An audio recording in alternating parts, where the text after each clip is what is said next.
Klik tombol berikut untuk mendapatkan update ilmu yang insya Allah bermanfaat. Terdapat 4 kelas, yaitu Basic Hardware Android, kelas Software Android eMMC dan UFS, kelas Private iPhone dan Laptop. Mari, sukses bersama Borneo. Ini belum nggak nyambung kayaknya.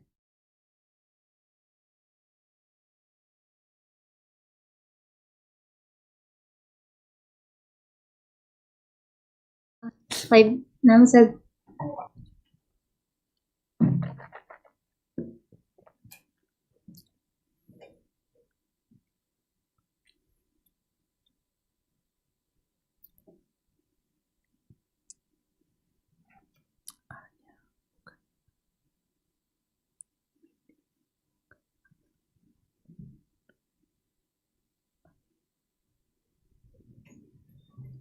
Bismillahirrahmanirrahim. Assalamualaikum warahmatullahi wabarakatuh. Waalaikumsalam warahmatullahi wabarakatuh.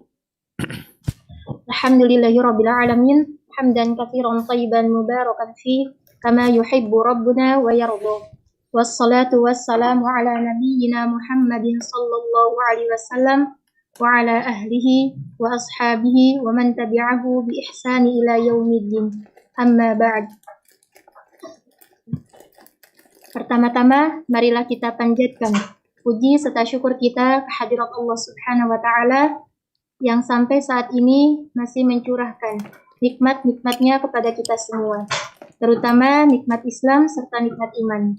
Sehingga pada pagi hari ini kita bisa sama-sama melanjutkan kajian bersama Al-Ustaz kita, yakni Al-Ustaz Dr. Syafiq Riza Hasan Basalamah LCMA Hafizahullah Ta'ala dalam bahasan kitab At-Tibyan, Adab bagi penghafal Al-Quran dengan tema mengucapkan amin.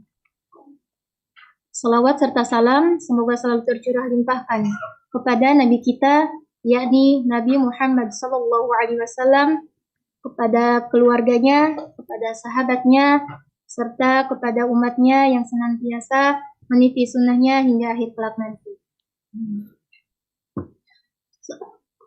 Sebelum kajian ini dimulai, kami mengingatkan khususnya kepada diri Anda sendiri dan kepada kita semua, marilah kita sama-sama menjaga adab kita dalam menuntut ilmu, terutama adab kepada ustadz dan adab dalam bermajlis. Yang kedua, dimohon kepada seluruh partisipan Zoom untuk check-in menggunakan nama asli atau nama yang sudah dikenal. Dan yang selanjutnya, dimohon kepada seluruh partisipan Zoom untuk menonaktifkan audio serta videonya selama kajian berlangsung.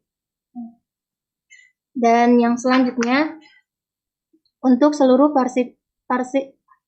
partisipan Zoom yang ingin bertanya bisa diketik di chat room Zoom atau pada kolom komentar di YouTube Kolbun Salim TV.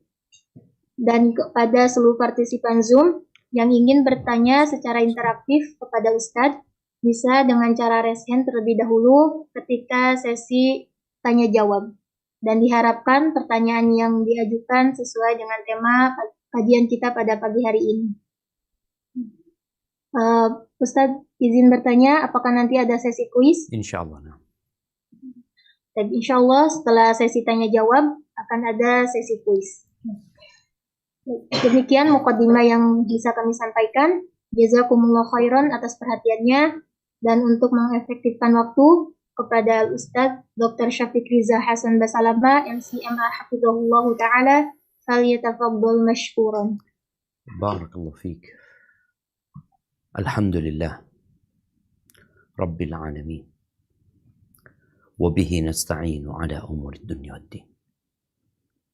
Segala puji bagi Allah, Tuhan semesta alam. Dialah pemilik jagat raya ini. Dialah yang menciptakan kita. Dialah yang mengurusin kehidupan kita. Sejak kita berada di perut ibunda kita. Bahkan sejak kita masih ada di punggung ayah kita. Bahkan sejak waktu sebelum diciptakannya langit dan bumi ini, semua sudah dicatat. Maka kita memuji dan memuja Allah atas segala yang Dia berikan kepada kita. Tatkala kita senang, kita mengatakan alhamdulillah. Tatkala kita susah, kita juga mengatakan alhamdulillah. Karena sejatinya semuanya indah dan baik. Hanya terkadang kita salah cara memandang. Sehingga sesuatu yang seharusnya mungkin bagi kita tidak disukai, tapi dapat mengangkat derajat kita, menghapuskan dosa-dosa kita, membuat kita jadi lebih baik dalam kehidupan ini. Buat anak-anak yang di pesantren, buat anak-anak yang jauh dari orang tuanya, mungkin kau berpikir bahwa hidup di tempat itu berat, tidak nyaman, susah, lebih enak di rumah. Kita tahu Nabi Yusuf alaihissalam. Beliau anaknya Nabi, cucunya Nabi, cicitnya Nabi. Yusuf bin Ya'qub bin Ishaq bin Ibrahim Khalilur Rahman. Bagaimana Allah Azza wa Jal menakdirkan bahwa Nabi Yusuf harus berpisah sama orang tuanya. Bukan di pesantren yang akan diperhatikan. Bukan di pesantren yang akan diajari. Tapi dibuang sama saudara-saudaranya. Dimasukkan ke dalam sumur. Kemudian dijual kepada pedagang Mesir. Yang orang tuanya tidak bisa menghubungi anaknya. Untuk bertanya bagaimana kondisimu. Nggak ada. Sedangkan anak-anak di pesantren sekarang ini yang tinggal di rumah Quran, dia bisa telepon orang tuanya, bisa ngobrol sama orang tuanya, bisa pesan sesuatu kepada orang tuanya, bisa dijenguk sama orang tuanya. Nabi Yusuf lah. Sampai dewasa. Lost contact. Tapi ternyata itu semua demi kebaikan Nabi Yusuf alaihissalam. Ya, bapaknya susah. Emaknya udah mati. Ibunya Nabi Yusuf meninggal dunia ketika melahirkan adiknya yang bernama Benyamin. Sehingga Nabi Yusuf hidup, menjadi dewasa, menjadi orang yang tegar. Dan pada akhirnya ayahnya berbahagia. Kakak-kakaknya semua bangga dengan Nabi Yusuf alaihissalam. Karena Nabi Yusuf telah menjadi orang yang berbeda. Maka hendaklah kita senantiasa berbaik sangka sama Allah SWT. Kesusahanmu, kesulitanmu, kegundahanmu, kegalauanmu, dukamu, semua akan hilang. Di muka bumi ini nggak ada yang kekal dan abadi. Senyummu pun akan pergi. Kenyamananmu akan berubah. Di sini tempatnya berjuang. Maka segera dan selalu memohon pertolongan kepada Allah Azza wa Jalla. La sahla illa ma ja'alahu Allahu sahla. Tidak ada yang mudah. Tidak ada. Oh ini mudah, nggak ada yang mudah. Kecuali yang Allah menjadikannya mudah. Dan yang sulit, kalau Allah berkehendak mudah, akan jadi mudah. Langit yang 7 lapis dan bumi ini berada dalam genggaman Sang Pencipta. Dialah yang Maha Kuasa dan hanya kepadanya kita berdoa. Dalam semua urusan. Urusan dunia dan urusan agama. Allahumma salli wa sallim ala abdika wa rasulika. Sayyidina wa maulana Muhammadin wa ala alihi wa ashabihi ajma'in. Ya Allah, semoga salawat dan salam, berkah dan nikmat senantiasa Engkau curahkan untuk hamba kekasih-Mu, untuk baginda Nabi kita Muhammad alaihi salatu wassalam, untuk keluarga beliau, untuk istri-istri beliau, untuk putra-putri beliau, dan untuk seluruh sahabat Nabi. Semoga Allah meridai kita bersama mereka. Amma ba'd. Kembali kita belajar. Hari ini kita belajar tentang amin. Mungkin sebagian orang mengatakan, ada apa kita belajar amin? Dari kecil kita diajarin amin kalau selesai baca Al-Fatihah. Dari kecil kita disuruh amin kalau sedang berdoa. Ketahuilah, tradisi dan budaya, kebiasaan yang berlaku, itu biasanya menjadi rutinitas tanpa makna, hambar di dalam jiwa, tapi melekat di dalam lidah. Akan tetapi, kalau engkau belajar lagi, engkau mendalami lagi, maka akan kembali fresh. Sesuatu yang kau sudah lakukan. Ketika kau tahu ilmunya, oh ternyata ini ya. Kau akan semangat. Dan kau akan lebih bersungguh-sungguh lagi tatkala mengatakan amin. Berapa banyak kita lihat di masjid-masjid yang mengatakan amin dengan kondisi yang cenderung nggak ada adab. Kadangkala namanya anak-anak, kadangkala teriak ini padahal udah selesai imamnya, sana panjang-panjangan. Baik, barakallahu fiik, kita mulai kajian kitab At-Tibyan fi adab hamalatil Quran. Tafadhal. Pengucapan amin mustahab bagi setiap orang yang telah selesai membaca Al-Fatihah ketika sholat atau di luar sholat mengucapkan amin. Banyak hadis masyhur mengenai hal ini. Dalam pasal sebelumnya telah kami sebutkan bahwa hendaknya berhenti sejenak antara akhir Al-Fatihah dan amin. Barakallahu fiik. Nah, subhanallah jemaah. Kok dikatakan di sini bahwasanya ini dianjurkan. Dan kita sudah membahas juga bahwasanya selesai membaca waladhdallin, berhenti sejenak, diam sejenak. Agar kita juga tahu bahwasanya amin ini bukan termasuk dari ayat Quran. Tidak termasuk dari Al-Fatihah. Dia sesuatu dari luar Al-Fatihah yang kita dianjurkan untuk membacanya ketika sedang sholat atau di luar sholat. Ingat, ini dianjurkan.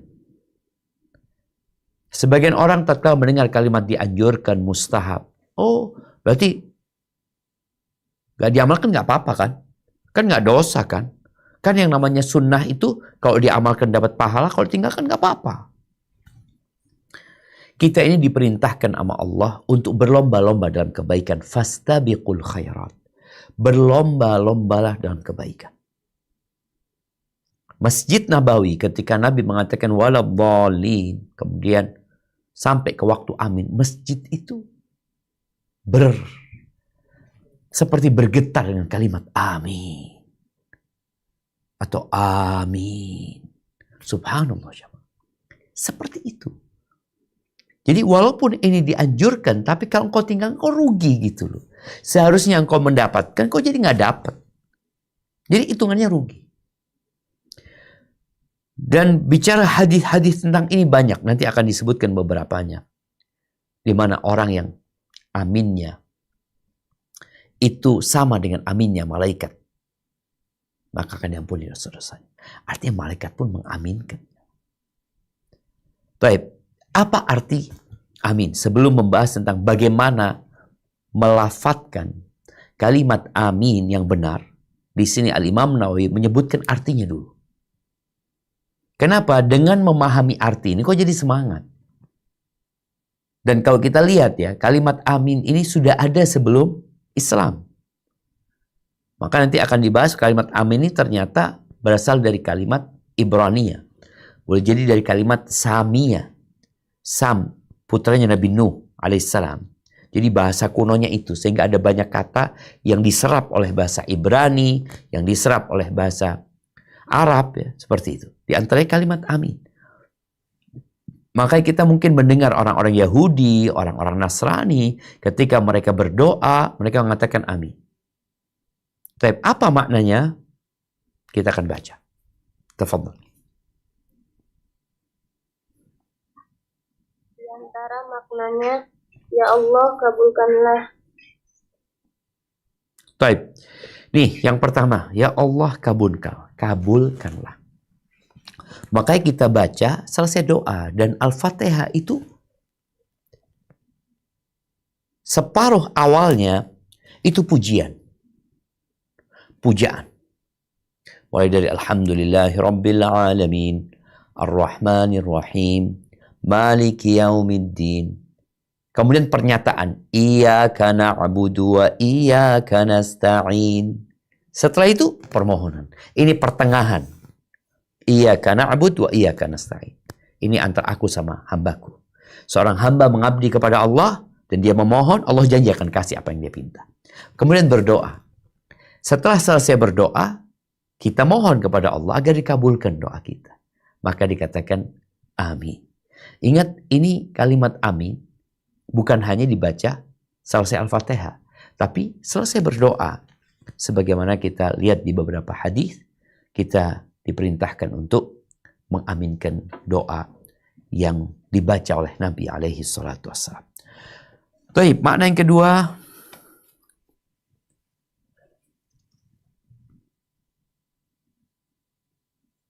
Demikianlah hendaknya dia jadikan. Naam. Kadzalika falyakun.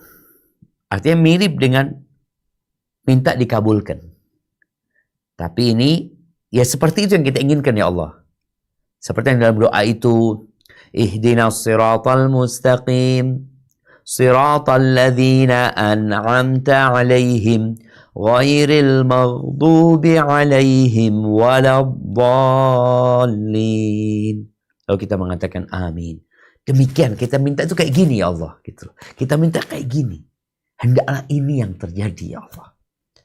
Sama sebenarnya permohonan agar Allah menerima apa yang dipinta. Baik.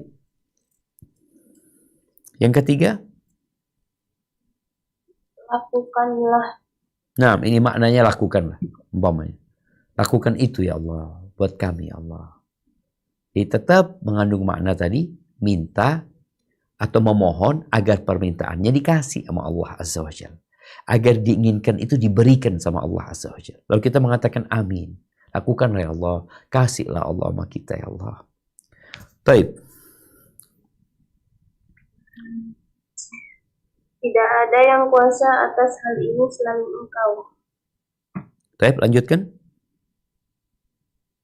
Janganlah Engkau menghalangi harapan kami. Terus. Ya Allah, kami mengimani dengan baik. Barakallahu fiik. Kita lihat ini. Tidak ada yang kuasa atas hal ini selain Engkau. Artinya nggak ada yang bisa ngasih itu ya, kecuali Engkau. Ini sebuah pernyataan, pengakuan, amin ini nggak bisa ya Allah, cuma Engkau ya Allah yang bisa ngasih. Juga sekali lagi mengandung permintaan agar doanya dikabulkan. Pernyataan, kalau di sini pernyataan. Kemudian la tukhayyib raja'ana. Jangan kau menghalangi harapan kami ya Allah. Nah, ya Allah jangan kau halangi. Kemudian yang terakhir ini dikatakan, ya Allah kami mengimani dengan baik. Ini tadi kita sebutkan ada pernyataan yang isinya pujian dan ada permohonan. Jadi kalau bicara pernyataan dari mulai Alhamdulillahirabbil alamin yang isinya pengakuan, pemujaan dan pemujian Allah Azza wa Jalla, kemudian terakhir doa. Ini lebih memperhatikan makna yang awal, setengah Al-Fatihah yang pertama. Maka di sini, ya Allah kami mengimani dengan baik. Bahwasanya, Engkaulah Ar-Rahman, Engkaulah Ar-Rahim, Engkaulah Maliki Yaumiddin. Baik, dilanjutkan. Ada yang mengatakan itu adalah kekhususan Allah atas hambanya. Dengannya ia membersihkan mereka dari kesalahan-kesalahan. Barakallahu fikum. Ini di antara maknanya, ini sebuah kekhususan milik Allah Azza wa Jalla. Intinya Allah, cuma Allah yang punya itu, kalimat ini.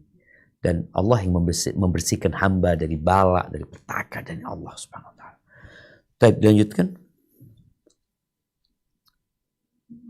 Itu adalah derajat di surga yang berhak diperoleh orang yang mengucapkannya.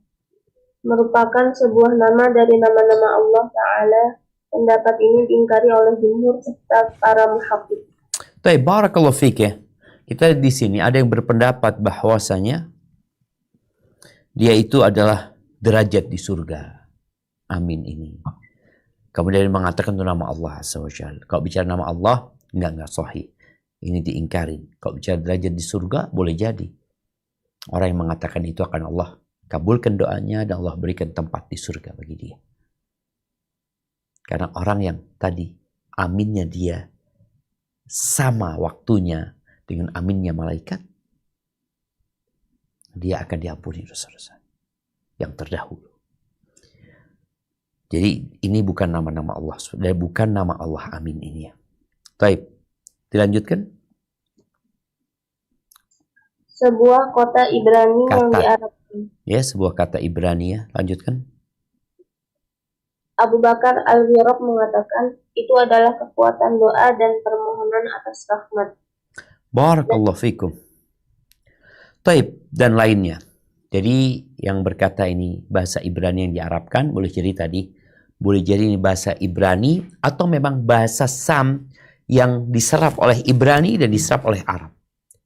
Jadi bukan Arab yang ngambil dari Ibrani sebenarnya, tapi karena dua bahasa ini asal muasalnya sama, yaitu bahasa Sam atau Syami. Kemudian yang Ibrani amin dan nanti yang Arab pun pakai amin. Tapi di sini Abu Bakar Al-Warraq rahimahullahu taala ini sebenarnya sebuah kekuatan doa ya, maksudnya kesungguhan doa. Bahwa engkau ketika berdoa, amin, ayo ya Allah, kasih ya Allah, minta, benar-benar mohon sama Allah Subhanahu wa taala. Barakallahu fiik. Tapi sekarang tentang bagaimana cara pengucapan amin ini yang benar. Tafadhal. Ada beberapa cara baca amin. Yang pertama, para ulama mengatakan yang paling fasih adalah amin, dengan memanjangkan dan meringankan bacaan amin. Baik ya, ini yang pertama. Jadi ingat, ucapan A ini dipanjangin. A. Jumhur para qurra, sebelum Anda sebutkan ini, jadi amin ini ingat bukan dari Quran. Maka kita lihat sebagian Ustadz mungkin menyampaikan bahwasanya tidak berlaku hukum tajwid di sini sebenarnya. Karena dia itu bukan dari Quran. Tapi bukan berarti kita nggak boleh pakai tajwid. Boleh. Kenapa tidak boleh?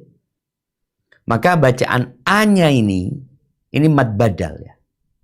Mad badal itu jumhurul qurra seperti mad tabi'i. Jadi dua harokat.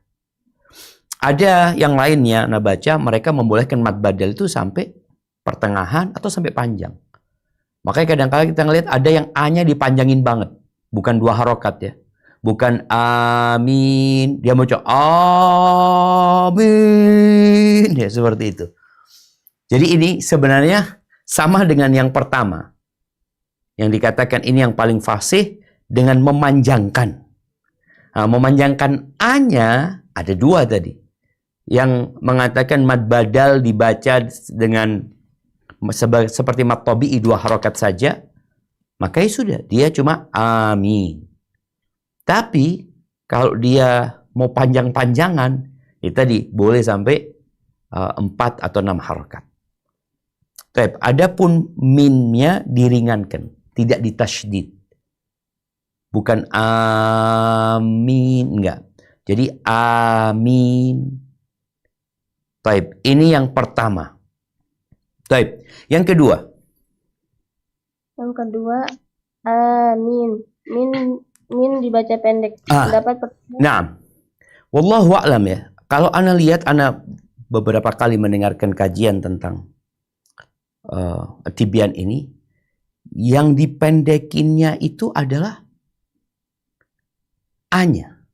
Amin.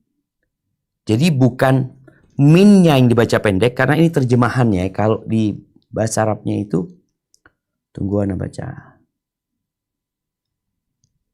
Tayyib, bismillah.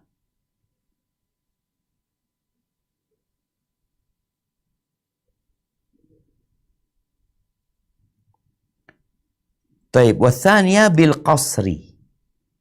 Jadi yang kedua ini dipendekin. Apa yang dipendekin? A-nya, bukan minnya, bukan amin, bukan, tapi amin. Jadi amin yang dipendekin A-nya. Yang pertama dipanjangin A-nya, amin. Yang kedua bil qasr dipendekin jadi amin. Ini disebutkan yang terkenal. Berarti A-nya itu yang tadi disebutkan ini sebenarnya mad badal, tapi dibacanya pendek. Tapi nanti bisa ana kaji lagi, tapi itu yang ana dengar bahwasanya bukan minnya yang dibaca pendek, mamanya amin, amin. Itu ana belum dapat, walaupun ana pernah mendengar yang seperti itu. Tapi barusan yang dipanjangin itu, karena di awal itu yang dipanjangin adalah di sini disebutkan amin bil maddi. Amin bil maddi. Jadi A-nya yang dimatkan. Kemudian yang kedua bil qasri. Jadi A-nya yang nggak dipanjangin, jadi dipendekin A-nya. Bil qasri. Jadi amin seperti itu. Baik, lanjutkan.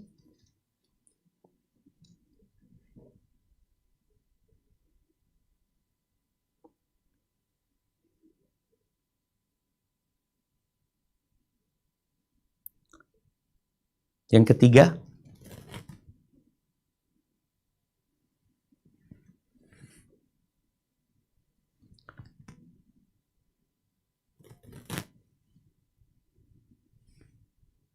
tafadhali. Masih tersambung?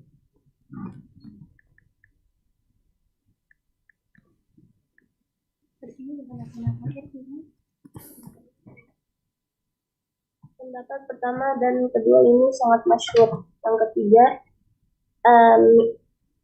Apa yang ketiga? amin dengan ucapan imalah. Ya apa? Imalah. Baca imalah seperti apa?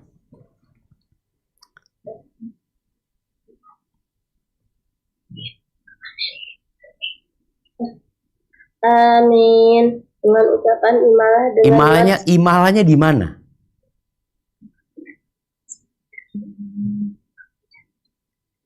Imalahnya di mana?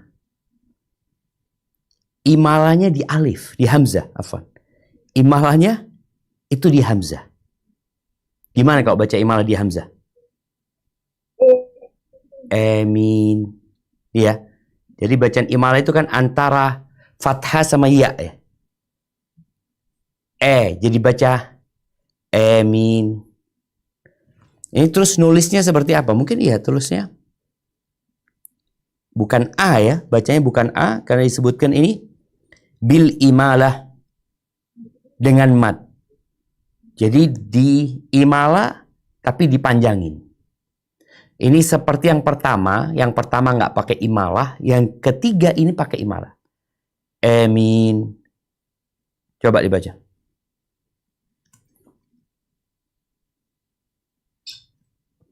Yang ketiga, amin dengan ucapan imalah dengan mat sebagaimana diriwayatkan Wahidi dari Hamzah dan Kasai. Tuh, ini. Jadi kita udah dapat 3. Yang pertama dimatkan, dipanjangin A-nya, tapi ditakhfif mimnya. Jadi amin tadi, karena ini mad badal tadi boleh 2, 4 atau 6. Ada khilaf di situ. Taib. Yang kedua dipendekin. Hamzahnya dipendekin. Jadi amin. Ya-nya tetap panjang. Jadi ya-nya tetap, mimnya tetap panjang ya. Jadi amin. Seperti itu. Kemudian yang kedua ini yang masyhur ya. Yang masyhur kita lihat orang bacanya rata-rata seperti ini. Kemudian yang ketiga pakai imalah. Tapi tetap pakai mad. Hamzanya tetap dipanjangin ya. Amin. Jadi bukan A tapi pakai imalah. Amin. Taib. Ini riwayat sebenarnya diriwayatkan Wahid ini bisa qiraah Hamzah dan Kisai ya. Kasai yang betul Kisai insyaallah, atau mungkin ada bacaan lain nanti. Taib. Yang keempat.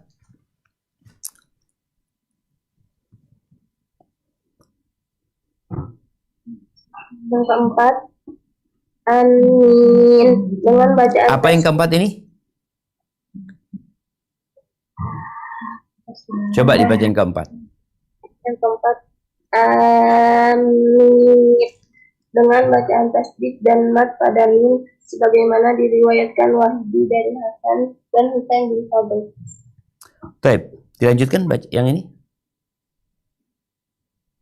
Pendapat ini dikuatkan oleh riwayat dari Ja'far As-Shadiq radhiyallahu anhu. Ia berkata, maknanya adalah orang-orang yang memiliki tujuan padamu dan engkau tidak mungkin menghalangi orang-orang yang memiliki tujuan. Demikian ucapan Wahyu. Lanjutkan.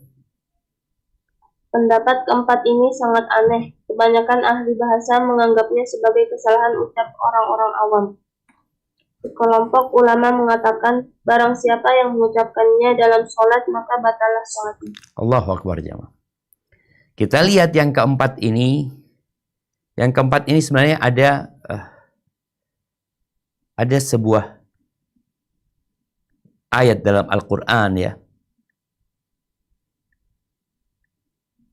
Nah, di surat Al-Maidah di ayat 2 di sini sebutkan wala aminal baital haram. Jadi bacaannya itu amin. Bacaan tasydid dan mat pada mim. Ini ternyata ada yang meriwayatkan ini siapa? Dan menganggapnya sahih. Boleh ini. Dikuatkan oleh ucapan Ja'far As-Shadiq.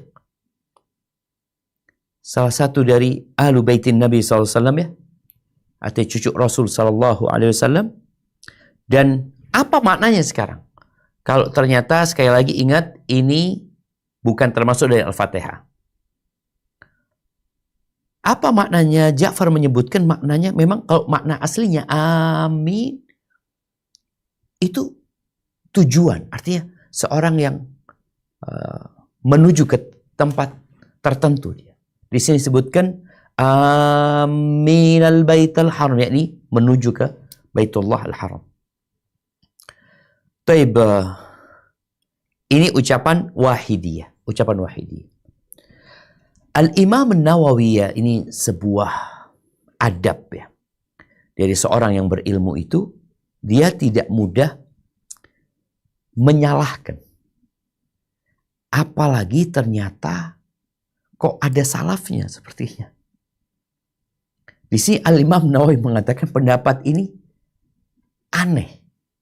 Beliau nyebutkan, artinya beliau sendiri yang mendatangkan ucapan ini, beliau sendiri yang merasa ini aneh, karena disebut oleh para ulama. Ada dalam buku mereka, mau tidak mau beliau menyebutkannya juga. Kemudian waqfaqat ada aktsaru ahli lughah min nahn awam. Di sini sekelompok ulama ahli bahasa. Jadi tambahin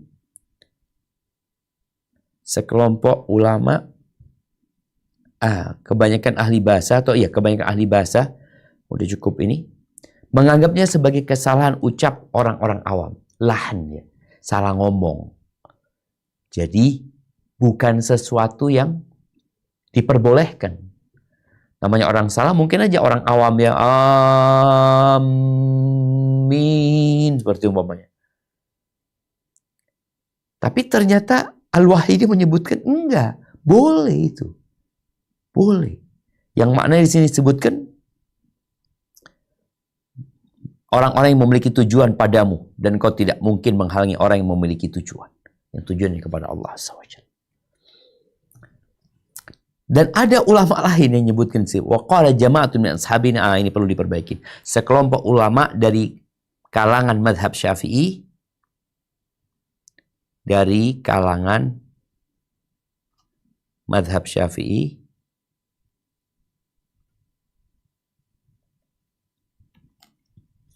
Imam Nawawi mengatakan, wa qala jama'atun min ashabina man qalaha fi salati batalat salatuhu.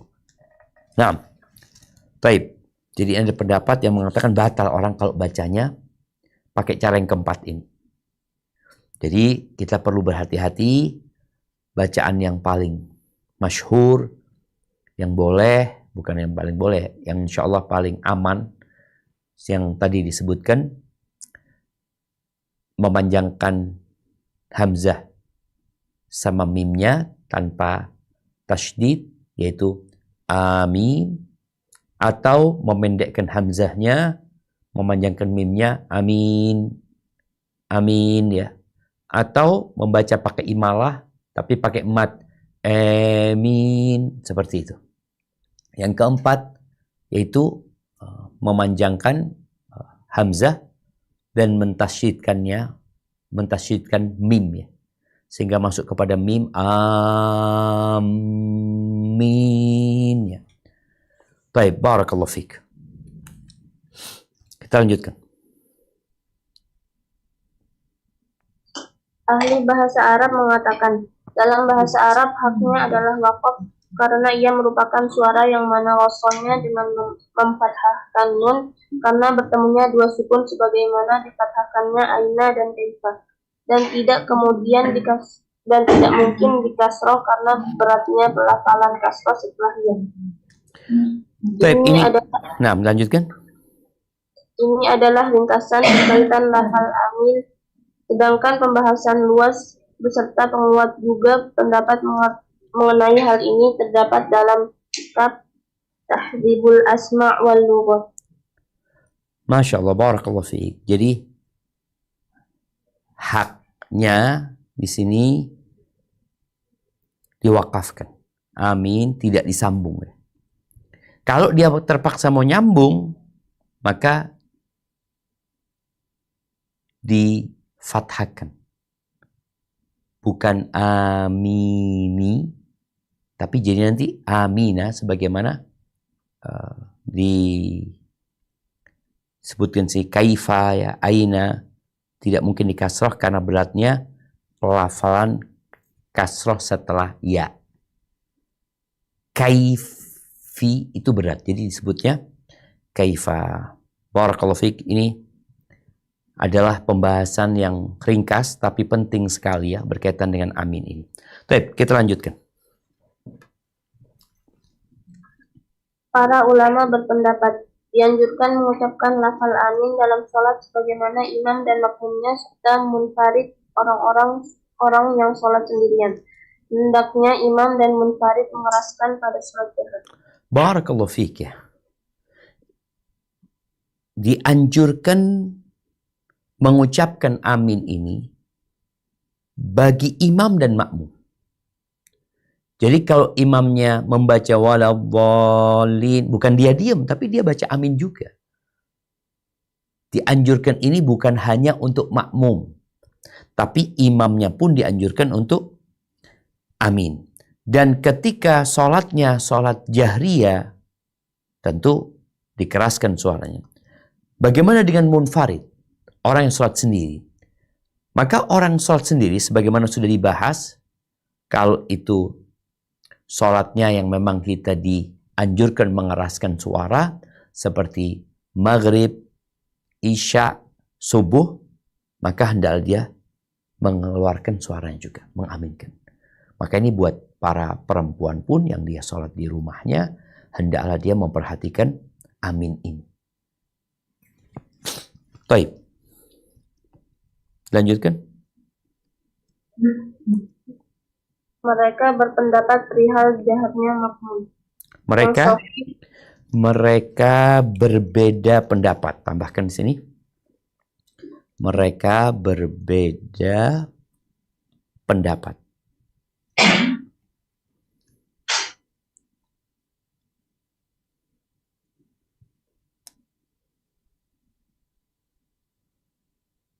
Nah, silakan.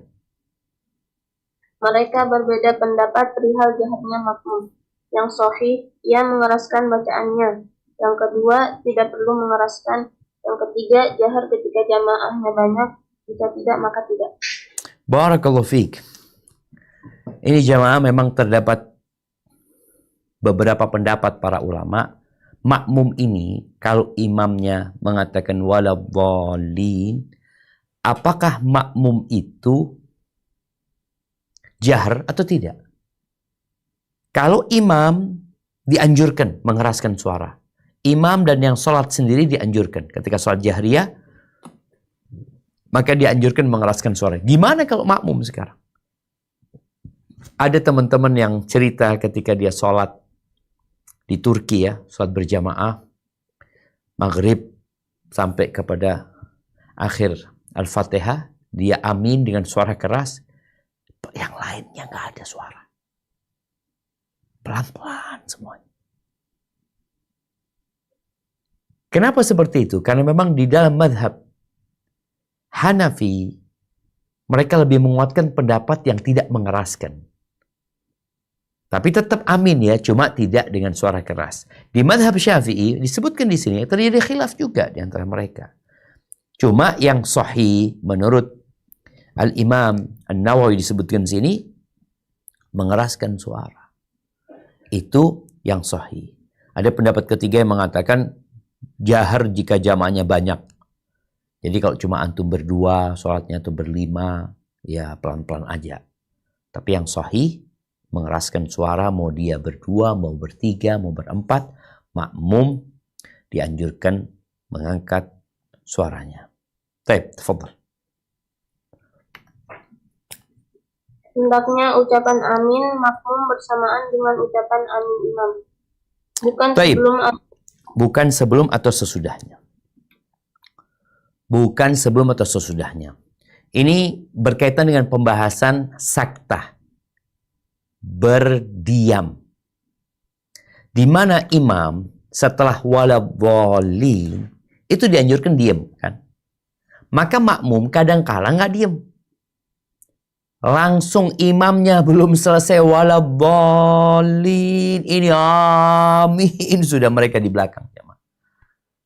Maka hendaklah benar-benar selesai Al-Fatihahnya, kemudian berhenti sejenak untuk memutuskan antara Al-Fatihah dengan amin. Karena sekali lagi, amin bukan termasuk dari Al-Fatihah. Ini catatan buat para makmum. Jadi tunggu sampai selesai, engkau beramin bersama imam. Jadi imamnya amin juga. Bukan imamnya waladhdallin, berhenti sejenak, amin. Engkau baru ikut. Jadi bukan langsung jamaah. Maka sekali lagi belajar itu membuat kita jadi lebih baik insya Allah. Karena di sini disebutkan kapan mengucapkan aminnya. Kita udah jelasin. Bahwasanya ada 4 berhenti. 4 berdiam sejenak. Salah satunya tadi setelah membaca Al-Fatihah sebelum amin. Baik, apa dasarnya sekarang? Bahwasanya makmum itu kalau mengaminkan bareng sama imam. Jangan sebelum imam, jangan sesudah imam. Bareng. Bareng gimana? Tunggu selesai, berhenti sejenak, baru baca amin. Baik. Dasarnya apa? Kita baca hadisnya. berdasarkan hadis Nabi Shallallahu Alaihi Wasallam dalam sebuah hadis sahih. Idza qala al-imamu wa laqallina faqulu amin. Faman wafaqa ta'minuhu ta'min al-malaikati ghufira lahu ma taqaddama min dhanbi. Jika imam mengatakan waladdallin, maka ucapkanlah amin. Barang siapa ucapan aminnya bertepatan dengan ucapan amin para malaikat, maka dihapuskan baginya dosa-dosanya. Baik, lanjutkan. Adapun mengenai sabda Nabi Shallallahu Alaihi Wasallam dalam hadis, "Idza ammana al-imamu fa'aminu." Jika imam mengucapkan amin, maka ucapkanlah amin. Maksudnya, jika imam ingin mengucapkan amin, hingga ucapan aminnya bisa berbarengan dengan imam. Tunggu. Taib. Maksudnya jika imam ingin mengucapkan amin. Bukan imam ya. Makmum. Diganti di sini. Jika makmum ya. Jika makmum ingin mengucapkan amin hingga ucapan amin bisa berbarengan dengan imam. Tapi sekarang di sini pembahasan dalil bahwasanya amin itu berbarengan sama imam. Yang pertama apa di sini disebutkan kalau imam mengatakan waladhdallin, katakan amin. Di sini seakan-akan ya udah yang baca amin itu cuma makmum, jadi imam nggak baca. Pokoknya selesai waladhdallin, amin. Kemudian disebutkan fadilahnya di sini. Barang siapa yang aminnya itu bersamaan dengan aminnya malaikat, bertepatan dengan ucapan amin malaikat, dihapuskan bagi dosa-dosanya. Baik.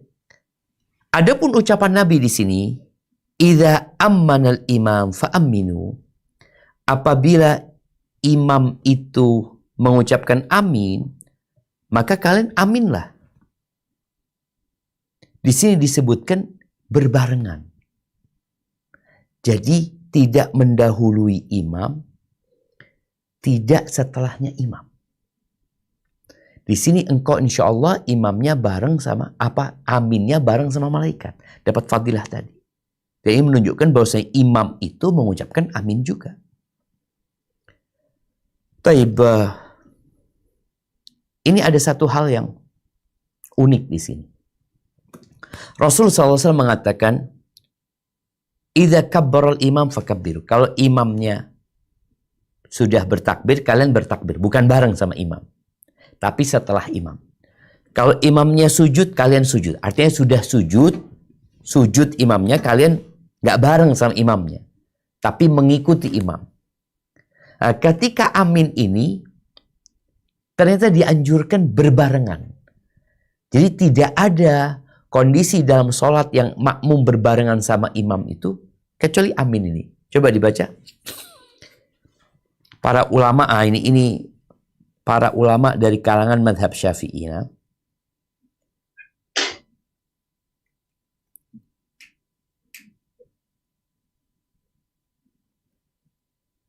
Silakan. Para ulama dari Madhab Syafi'i. Dari mazhab Syafi'i berkata, dalam sholat tidak ada anjuran agar ucapan makmum bersamaan dengan ucapan imam kecuali perkataan amin. Untuk perkataan lain makmum diakhirkan. Iya. Jadi kalau yang berbarengan itu cuma amin. Sehingga di sini bisa digabungkan ya hadis Nabi SAW. Kalau imam mengatakan waladhdallin, katakan amin. Ini berarti tadi berhenti sejenak, imamnya ngomong amin bareng. Jadi berhenti sejenak, lalu bareng sama imam. Jadi tidak nunggu imamnya selesai. Jadi berbarengan. Kadangkala makmum ini nggak bareng sama imam, mendahului imam. Soalnya imam kan selesai waladhdallin, amin. Dia kan dianjurkan berhenti. Makmumnya enggak. Langsung aja dia mengatakan amin. Barakallahu fiik. Baik, jamaah rahimakumullah, kita akan masuk ke pembahasan sujud tilawah. Ini pembahasan yang cukup panjang sekali ya. Ini pembahasan sebenarnya berkaitan dengan fikih. Tapi Al-Imam Nawawi memasukkannya dalam adab membaca Al-Quran karena ada kaitannya dengan bacaan Quran. Di mana bacaan Quran itulah yang tatkala kita membacanya ada perintah untuk sujud. Jadi berkaitan dengan sujudnya Bukan dengan bacaannya sebenarnya, tapi kita karena membahas tentang adab mereka yang hafal Quran, mau tidak mau dia harus tahu bahwasanya ketika kau membaca ayat ini ada hukum yang harus engkau perhatikan, yaitu sujud tilawah. Kita akan baca muqaddimahnya. Tafadhal. Sujud tilawah. Sujud tilawah termasuk perkara yang ditekankan perhatiannya. Para ulama sepakat mengenai disyariatkannya sujud tilawah, dan mereka berbeda pendapat mengenai hukumnya sunnah ataukah wajib. Barakallahu fikum ya. Di beberapa masjid, ana masih ingat ya, ana hadir, kadang-kadang kita tadarus di masjid ya, baca yang bergantian. Di bulan Ramadan khususnya, itu di beberapa masjid, itu mereka nggak sujud tilawah. Ana heran, padahal masjidnya yang insya Allah masjid itu bermadhab Syafi'i. Al-Imam An-Nawawi, salah satu tokoh dari kalangan ulama madhab Syafi'i, menyebutkan di sini bahwa sepakat. Apa kata beliau? Faqad ajma'al ulama. Para ulama telah ijma bahwa diperintahkan untuk sujud tilawah. Tinggal perintah ini wajib atau sunnah itu dibahas selanjutnya. Yang terjadi di beberapa masjid itu, mereka nggak sujud tilawah. Loh kan nggak wajib Ustaz. Mereka mengganti sujud tilawah itu. Dengan apa? Dengan ucapan tasbih. Subhanallah walhamdulillah wa la ilaha illallah wallahu akbar. Subhanallah walhamdulillah wa la ilaha illallah Allahu akbar. Subhanallah walhamdulillah wa la ilaha illallah wallahu akbar. Lalu melanjutkan baca. Waktu itu ana nggak berani mengingkari. Boleh jadi memang itu pengganti dari sujud tilawah. Wallahu alam, setelah ana cari, ana buka buku-buku Syafi'i, ana nggak dapetin ya. Mungkin karena kekurangan ana atau ana juga belum baca yang lainnya. Tapi kalau ada yang pernah membaca bahwasanya sujud tilawah itu bisa diganti dengan itu, ana sangat gembira sekali dan berterima kasih kalau memang ada yang seperti itu. Karena dalam beragama ini kan kita tahu al-ilmu qabla al-qawli wal amal. Berilmu dulu sebelum kita berucap dan beramal. Artinya jangan sampai kita mengamalkan sesuatu ternyata loh gimana ya sandarannya, apa dalilnya? Karena kalau kita sudah mengamalkan, biasanya kita itu akan mencari dalil untuk membenarkan. Kenapa? Dilakoni, sudah dikerjakan. Mau tidak mau kita harus tetap mengerjakan, padahal enggak. Kalau ternyata kita pelajarin, kita kaji, oh ternyata enggak sahih yang kita lakukan. Ya udah, karena kembali kepada kebenaran itu lebih baik daripada kita mempertahankan kesalahan kita. Baik, silakan dilanjutkan.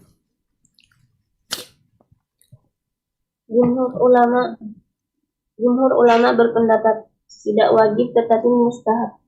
Ini pendapat Umar bin Khattab, Ibnu Abbas, Salman Al-Farisi, Imran bin Husain, Malik, Auza'i, Syafi'i, Ahmad, Ishaq, Abu Thawr, dan Daud radhiyallahu anhum. Barakallahu fikum ya. Ya, ini yang berpendapat tidak wajib. Jadi jumhur para ulama dari kalangan 4 madhab itu 3 madhab. Syafi'i, Malik, Syafi'i, sama Ahmad. Yang mereka punya salaf. Punya para sahabat terdahulu yang mengatakan tidak wajib. Di antara yang disebutkan salah satu khalifah dari yang 4 khalifah yaitu Umar bin Khattab radhiyallahu taala. Mereka mengatakan mustahab. Tapi ternyata yang mengatakan wajib itu Abu Hanifah. Coba dibaca. Abu Hanifah rahimahullah berkata, hukumnya wajib. Ia berhujjah dengan firman Allah Ta'ala.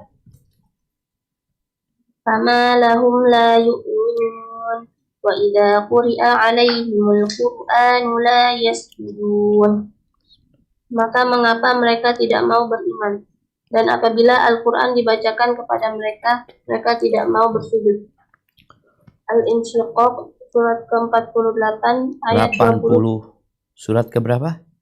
Surat ke-84 ayat 20 sampai 21. Iya, ini yang menjadi dalil, menjadi hujjah bagi Abu Hanifah wajib. Karena Allah mengingkari yang nggak mau sujud. Sampai Allah mengatakan, "Fama lahum la yu'minun." Maka mengapa mereka tidak mau beriman? Wa idza quri'a alaihimul Qur'an la yasjudun. Kalau dibacakan Quran nggak mau sujud mereka. Berarti orang yang baca ayat sajdah kemudian tidak sujud masuk dalam kategori ayat ini. Makanya ketika baca ayat ini kita disuruh sujud. Nah, sujudnya ini wajib atau sunnah? Abu Hanifah mengatakan wajib. Karena Allah mengingkari orang-orang yang nggak sujud. Dan tidak mungkin ada pengingkaran kecuali atas sesuatu yang wajib. Karena sunnah ini tadi dikerjakan dapat pahala, ditinggalkan merugi sebenarnya kita ya. Tapi nggak sampai dosa. Di ayat ini, kalau bicara wajib, dosa kau meninggalkan. Taib, ini pendapat Abu Hanifah yang mewajibkan dan dalilnya. Bagaimana dengan jumhur ulama? Silahkan dibaca. Sedangkan jumhur ulama berhujjah dengan hadis sahih dari Umar bin Khattab radhiyallahu anhu bahwa pernah suatu Jumat ia membaca surat An-Nahl di atas mimbar. Ketika sampai pada ayat sajdah, beliau turun kemudian sujud, dan orang-orang pun sujud. Pada Jumat berikutnya, beliau kembali membaca surat tersebut, dan ketika sampai pada ayat sajdah, beliau berkata, "Wahai kaum muslimin, sesungguhnya kita melewati ayat sajdah. Barang siapa bersujud, maka ia telah melakukan hal yang benar. Dan yang tidak melakukan sujud, maka ia tidak berdosa." Sedangkan Umar tidak melakukan sujud. Hadis riwayat Abu Hurairah. Lanjutkan. Perkataan dan perbuatan Umar radhiyallahu anhu ini merupakan dalil yang jelas dalam masalah ini. Nah, kita lihat ya. Bagaimana Umar bin Khattab sebagai seorang khalifah dari khalifah Nabi SAW yang kita diperintahkan untuk mengikutinya. Ternyata dia memberikan contoh di depan para sahabat yang lain. Boleh jadi memang ada yang berpendapat itu wajib, sebagaimana pendapat Abu Hanifah. Maka di sini Umar bin Khattab radhiyallahu taala anhu memberikan contoh di mana dia membaca ayat ke-49 dari surat An-Nahl ya. Dia baca surat An-Nahl ketika sampai ayat ke-69 ya, walillahi yasjudu ma fis samawati wa ma fil ard min dabbatin wal malaikatu wa hum la yastakbirun. Di Jumat pertama sujud Umar. Bayangkan Umar ini sedang di atas mimbar ceramah. Bukan sholat ya. Kalau sholat kan memang ngadep kiblat. Kalau khutbah itu membelakangi kiblat. Tapi bagaimana Umar turun kemudian sujud. Turun ngadep kiblat, sujud, terus naik lagi ke mimbarnya. Di Jumat pertama. Di Jumat selanjutnya Umar sama baca itu. Tapi Umar nggak sujud. Umar memberikan penjelasan. Yang dengan itu para sahabat akhirnya tahu. Dan juga mungkin para tabi'in juga memahami kalau ternyata apabila membaca ayat sajdah itu kita dianjurkan. Tapi yang tidak sujud itu tidak dosa. Namun dia akan merugi karena meninggalkan pahala sunnah. Baik, ini perkataan jumhur. Dalil jumhur jelas sekali. Bagaimana menjawab dalil yang digunakan oleh Abu Hanifah. Yang tadi kita baca di surat Al-Insyiqaq ayat 21. 20-21. Nah, tafadhol dibaca.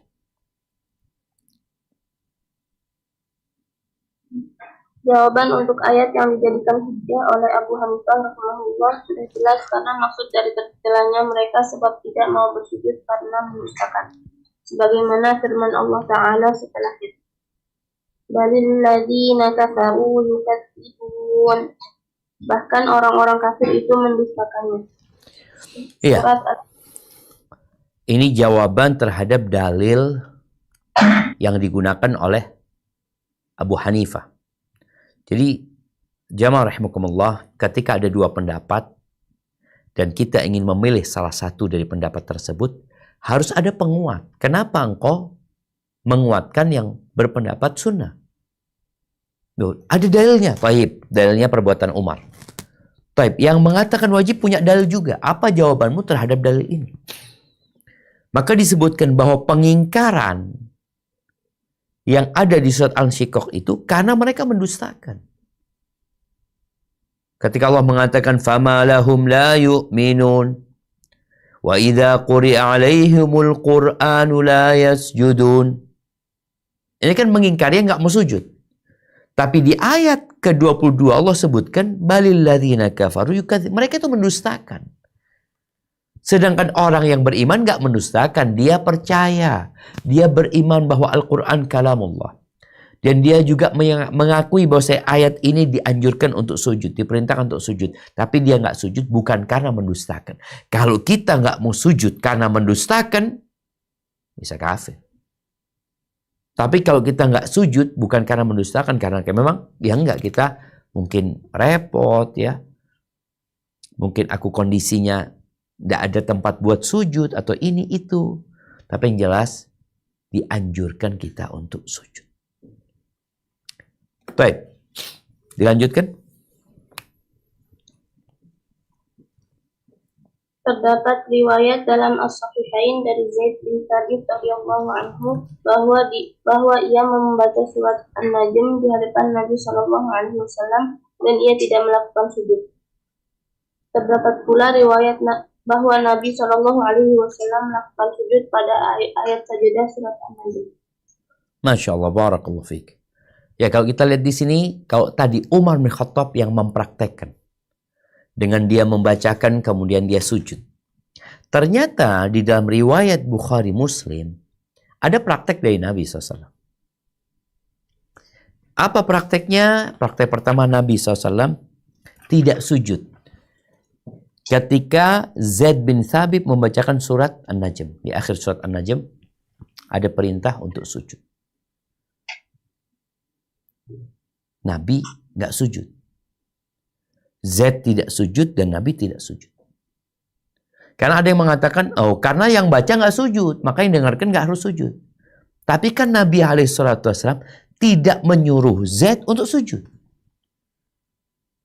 Nanti ada pembahasan, itu tadi, yang dianjurkan untuk sujud itu yang baca dan yang mendengar. Tapi kalau yang membaca tidak sujud, yang mendengar nggak sujud. Di sini kan yang pertama Nabi mendengarkan Zaid bin Thabit membaca surat An-Najm. Sampai ayat sajadah Zaid nggak sujud, Nabi nggak sujud. Tapi para ulama menyebutkan, kalau wajib mesti Zaid disuruh sujud sama Nabi SAW.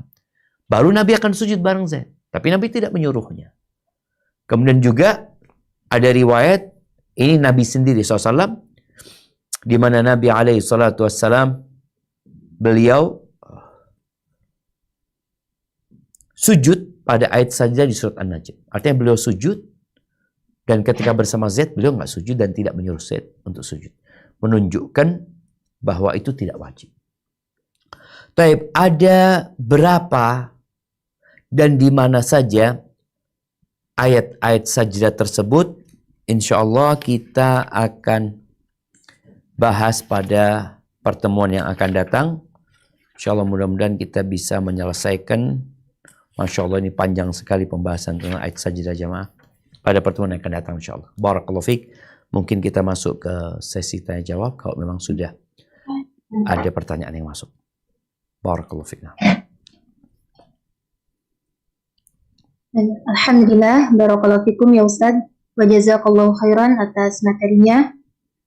Untuk selanjutnya kita akan masuk ke sesi tanya jawab. Untuk yang pertama, pertanyaan yang masuk di chat room Zoom. Assalamualaikum warahmatullahi wabarakatuh. Izin bertanya Ustadz, Ana biasa sholat berjamaah dengan anak murid privat Ana. Ana sudah pernah memberitahukan jika Al-Fatihah selesai, ucapan amin. Meski Ana juga mengucapkan amin. Awalnya mengikuti, namun lama-kelamaan tidak mengikuti ucapan amin lagi. Ana tidak tahu dia mengucapkan amin juga, tapi tidak keras atau tidak mengucapkan. Jika tidak mengucapkan, apakah sholat murid Ana ini sah, Ustaz? Masya Allah. Nah, barakallahu fiik. Iya, alhamdulillah jamaah. Tadi kita sudah membaca bahwa saya membaca amin itu dianjurkan. Bukan diwajibkan. Di dalam sholat dan di luar sholat. Kalau mereka nggak baca amin, maka sholatnya tetap sah. Karena yang menjadi rukun dari sholat itu adalah bacaan Al-Fatihah, bukan termasuk amin. Karena sekali lagi, amin bukan termasuk dari Al-Fatihah. Namun sebagai seorang guru, mengingatkan anaknya. Jadi memang jemaah, ada orang yang jadi makmum, itu pikirannya kemana-mana. Dia memikirkan ini, itu. Jadi sampai amin pun dia nggak amin. Maka di sini dikasih anjuran, kalau tadi di awal diingatkan, lama-kelamaan kok nggak kedengeran ya. Apakah dia ikut mazhab yang berpendapat tidak mengeraskan suara sehingga dia amin tapi tidak keras, atau memang dia tidak amin? Maka tanyakan, tadi amin nggak? Kalau dikatakan amin, Ustazah, kata dia, tapi dalam hati. Kan banyak ya orang-orang ini kalau dikatakan, ya antum kok nggak salam antum? Antum kok nggak salam? Antum kok nggak jawab salam? Bahwa dalam hati. Ingat, mengucapkan salam, mengucapkan amin, itu amalan lisan. Sehingga harus keluar dari lisan dan didengar oleh telinga. Dan kita juga sudah membahas bahwa saya al-jahr dan israr ya. Membaca jahar itu yang didengar sama orang lain. Membaca dengan sirri itu dibaca sendiri, didengar sendiri. Bukan memperdengarkan orang lain. Intinya, mau jahar, mau sirri, tetap ada yang keluar dari lisan kita. Maka mungkin yang perlu dilakukan oleh seorang ustazah, seorang guru, memberikan pengarahan kepada anak-anak, kemudian juga tadi bagaimana melafalkan amin itu sudah disampaikan. Hadza wallahu a'lam bissawab. Jazakallahu khairan, Ustaz. Untuk selanjutnya, pertanyaan dari salah satu santriwati RQ, Ustaz. Nah, tafadhal.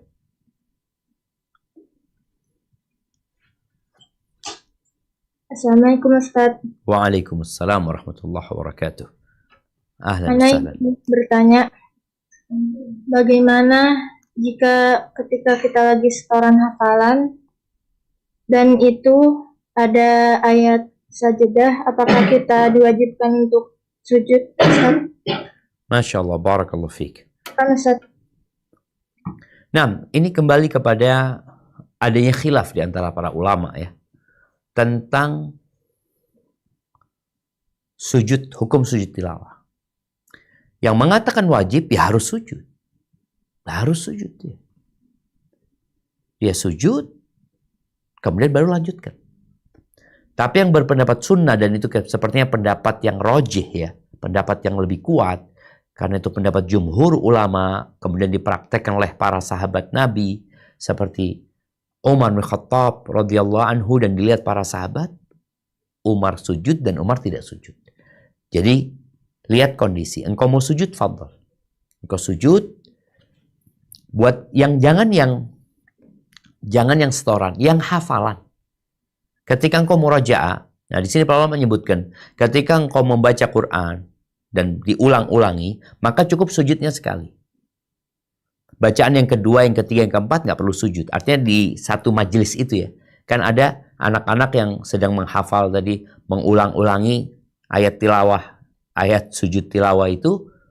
Maka ketika di awal engkau baca, engkau sujud. Untuk yang kedua, ketiga nggak perlu. Sudah alhamdulillah, engkau sudah melaksanakan perintah untuk sujud tadi. Jadi masalahnya memang ada khilaf, dianjurkan untuk sujud. Jadi usahakan kalau engkau bisa sujud dulu, sujud, baru lanjutkan bacaanmu. Kita juga akan bicarakan tentang syarat-syarat sujudnya. Bagaimana, apakah harus dalam kondisi bersuci, apakah harus menghadap kiblat, apakah harus satul aurah, itu insya Allah pada pertemuan yang akan datang. Insya Allah. Baik, barakallahu fiik. Jazakallah khairan Ustaz. Untuk yang selanjutnya dari yang raise hand kepada Ibu Evi Yusnita. Tafadhali. Bismillah. Assalamualaikum warahmatullahi wabarakatuh, Ustaz. Waalaikumsalam warahmatullahi wabarakatuh. Naam, tafadhali. Saya mau bertanya, Ustaz, afwan untuk tidak, maksudnya agak keluar, tapi masih masalah sholat. Kalau misalnya sudah selesai tasyahud akhir, itu kan jari telunjuk kita menunjuk itu. Nah, terus kita mau baca doa setelah tasyahud akhir sebelum salam. Apakah jari telunjuk itu diturunkan ataukah tetap menunjuk itu, Ustaz? Masya Allah. Nah, kalau untuk doanya, apakah doanya hanya yang dianjurkan atau bolehkah lebih dari ada beberapa doa gitu untuk diucapkan, Ustaz? Masya Allah. Ya. Siap, barakallahu fiik. Barakallahu fiik. Nah, ahibati fillah, berkaitan dengan jari telunjuk ya. Apakah kita turunkan setelah tasyahud? Apakah kita menaikkannya hanya ketika asyhadu an la ilaha illallah wa asyhadu anna Muhammadan abduhu wa rasuluh, atau kita menaikkan tasyahud kita sejak awal sampai akhir? Ini masalah khilaf dan masalahnya sebenarnya dianjurkan ya. Baik, kalau bicara ketika kita selesai membaca sholawat, bukan selesai membaca tasyahud ya, tapi selesai membaca sholawat, innaka hamidum majid, lalu kita mau doa nih. Apakah kita turunkan atau kita tetap? Insya Allah yang lebih kuat tetap, karena dengan ini kita berdoa. Dengan jari telunjuk ini kita berdoa. Oleh karena itu ada ulama yang berpendapat dianjurkan menggerakkan tangannya, berdoa dengan tangannya. Berdoa, Allahumma inni as'alukal huda wattuqa, atau Allahumma inni a'udzubika min adzabil qabri. Jadi menggerakkan tangannya dalam posisi dia berdoa dengan tangannya tersebut. Jadi yang diem pun insya Allah lebih dianjurkan tidak menurunkan tangannya. Tapi kalau dia turunkan nggak apa-apa sebenarnya. Tapi dia tetap dengan jari telunjuknya berdoa. Ketika dia membaca doa, Allahumma inni a'udzubika min adzabil qabr wa min adzabi jahannam, atau Allahumma a'inni ala dzikrika wa syukrika wa husni ibadatika. Kemudian pertanyaan kedua, apakah doa itu boleh ditambah? Boleh. Apa saja doanya, yang penting yang baik, dan doa-doa yang diajarkan oleh Allah dalam Al-Quran dan oleh Nabi SAW. Kau mau baca doa apa? Karena Nabi SAW mengatakan, فَلْيَتَخَيَّرْ, hendaklah dia memilih.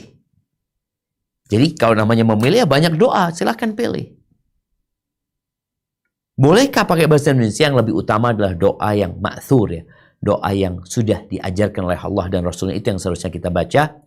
Kalau engkau mau baca doa lain, maka hendaklah tetap dengan bahasa Arab. Kalau engkau nggak mampu dengan bahasa Arab, boleh jadi engkau akhirkan doamu selesai sholat, tidak dalam sholat. Walaupun sekali lagi ada yang berpendapat kalau memang nggak mampu dengan bahasa Arab, diperbolehkan bagi dia untuk berdoa dengan bahasa Indonesia atau bahasa yang dia ketahui. Ini agar kita selamat dari perselisihan yang terjadi, karena ada yang mengharamkan membaca doa dengan bahasa selain bahasa yang sudah diajarkan oleh Allah dan Rasulnya ketika dalam sholat. Hadza wallahu a'lam bissawab. Jazakallah khairan Ustaz. Untuk yang selanjutnya yang masuk di chatroom Zoom, tapi sedikit ya keluar dari tema, tapi seperti ini mungkin sangat penting bagi yang bertanya Ustaz.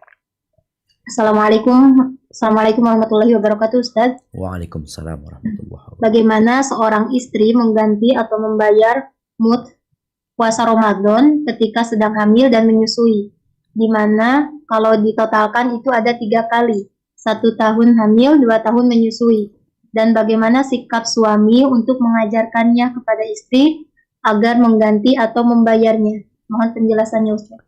Masya Allah, barakallahu fiik. Naam ahibati fillah. Seorang wanita berbeda dengan laki-laki dari beberapa ajaran ya, dalam beberapa syariat, beberapa hukum ya.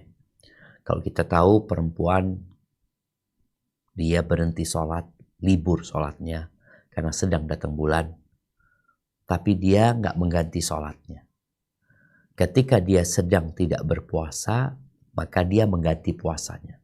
Hukum asalnya adalah mengganti puasanya. Dan wanita ini memiliki keistimewaan ya, karena memang kondisi dia. Kata Nabi SAW, "Idza shallatil mar'atu khamsaha." Apabila wanita sholat yang 5 waktu. Nah, ada sunnah nih, cuma yang 5 waktu dia jaga dengan baik. Wa shamat syahra, dia puasa Ramadan. Kalau dia punya utang dia bayar. Karena Ramadan, ya kadang-kala orang nggak puasa para wanita. Gara-gara ada halangan. Wa ata'at zawjaha, dia taat sama suaminya. Dia jaga kehormatan dirinya, dikatakan udkhulil jannah, silakan kau masuk surga dari pintu mana saja. Taib. Bagaimana dengan tadi wanita yang tidak berpuasa karena hamil atau menyusui? Kalau karena nifas, ingat tolong dicatat ya, karena nifas. Jadi ada seorang wanita lahir kelahiran tanggal 1 Ramadan. Full Ramadan dia nggak puasa. Bukan karena dia melahirkan. Bukan karena dia menyusui. Tapi karena dia nggak boleh puasa. Dia nggak boleh puasa. Jadi hukum puasa buat dia nggak boleh pada waktu itu. Karena ini sedang nifas. Maka dia wajib mengganti puasanya. Wajib mengganti puasanya. Ketika wanita datang bulan, umpamanya dia menyusui tapi dia datang bulan. Ketika dia datang bulan, dia itu nggak bisa puasa. Dia mau puasa nggak bisa. Nggak boleh. Maka utangnya itu dia meninggalkan puasa karena nifas atau karena datang bulan. Itu wajib mengganti puasanya. Adapun yang karena hamil dan karena menyusui, jumhur ulama berpendapat dia tetap ganti sama puasa. Bukan dengan fidyah. Walaupun ada pendapat yang seperti itu. Tapi jumhur ulama dari kalangan imam yang 4 itu, mereka berpendapat bahwasanya dia wajib mengganti puasa dengan puasa. Kecuali dalam kondisi dia nggak mampu. Seperti orang yang sudah tua renta, orang yang sakit, yang nggak diharapkan sembuhnya, ya udah buat orangnya kayak gitu nggak kuat dia puasa. Maka dia membayar fidyah.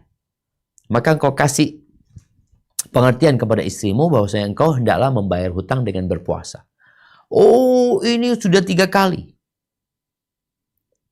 Mau 10 kali. Bisa. Artinya ketika engkau mampu, orang ya, kalau puasa Senin Kemis, engkau juga temenin istrimu puasa Senin Kemis, umpamanya sekalian dia bayar hutang. Kalau Senin Kemis dilakukan selama 11 bulan, itu dapat berapa? 88 kira-kira. Karena dalam sebulan dia akan puasa, anggap 8 hari lah. Kalau normal, Senin Kemisnya kan 4 kali ya. Jadi sebulan dia dapat 8. Dapat 8 kali 10, 80. Tambah 1 bulan, bulan Syaban 88. Udah selesai tuh insya Allah. 3 tahun terbayar tuh. Bayarnya seperti itu. Jadi itu yang lebih utama, kecuali kondisinya tidak diharapkan dia sembuh, tidak diharapkan dia mampu karena kondisi fisiknya. Lain lagi ceritanya, dia bayar fidyah. Hadza wallahu a'lam bissawab. Nah.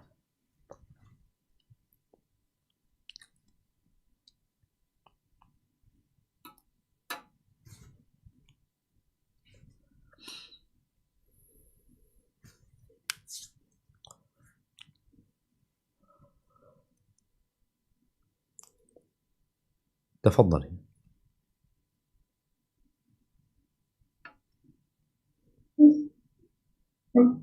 Jazakallah khairan Ustaz. Untuk selanjutnya dari yang raise hand kepada Ibu Mia, tafadhali.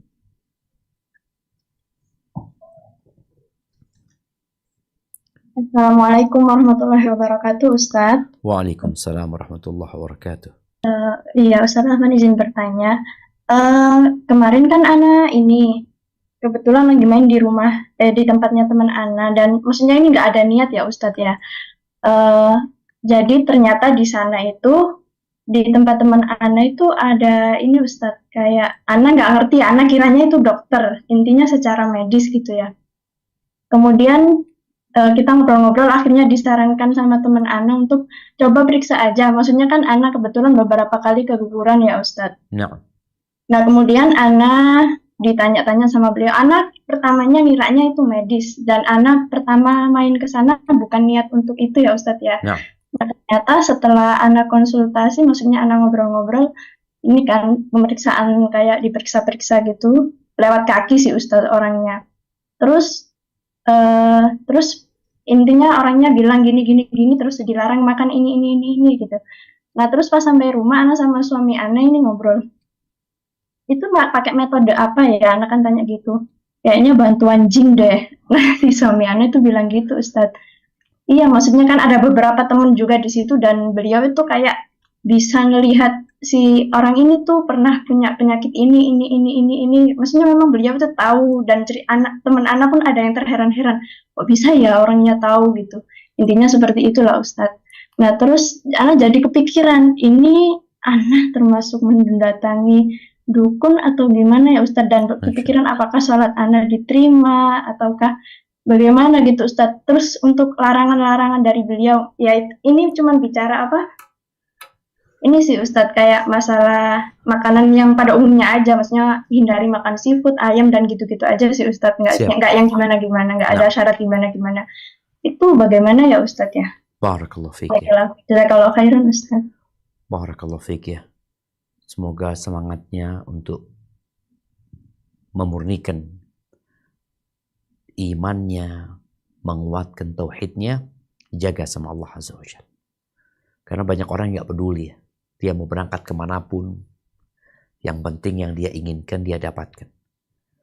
Pengobatan alternatif, mau yang syar'i, mau yang gak syar'i, pokoknya tujuan dia tercapai. Padahal seorang muslim itu tidak boleh melangkah kecuali langkah dia diperbolehkan